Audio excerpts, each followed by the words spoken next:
金门上界大的海石基点安顺今仔日开始伫咧金陵乡的后湖村举办，这是12年才有做一届的海石。后湖的海石也互金门县政府定了做部县文化资产。有这个民俗活动是因为村民为着要纪念1914年海难事件，做海石来超度这的亡魂。仪式内面上界重要物件就是古纸，用这的灵厝、水灵宫、四海灵王等等，真侪祭品拢是伫咧后湖海石才会当看到的。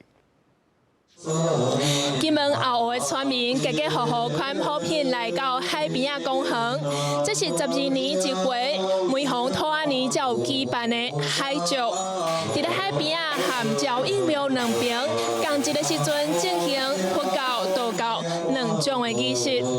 今年是第10届，就算是炮战的时期，也拢照常举办。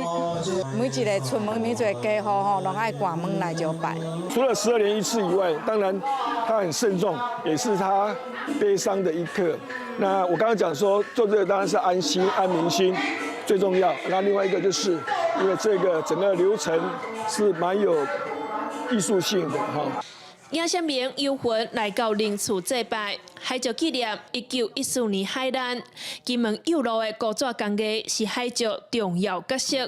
这个由94岁的洪文飘和柯炳辉两人分工制作，亲像水壶、水灵宫，也是海石特殊的仪式用品。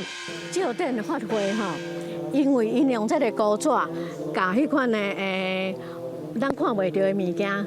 变作看会到，哈，所以金门的古纸呢，真正较精致啊，较迄款呢注重伊的一个比例，伊的用途。海石自顶一颗，2011年，互金门县府列作无形文化遗产。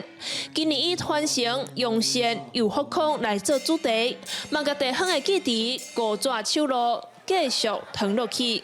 记者尤伟珍、林坤明，金门报道。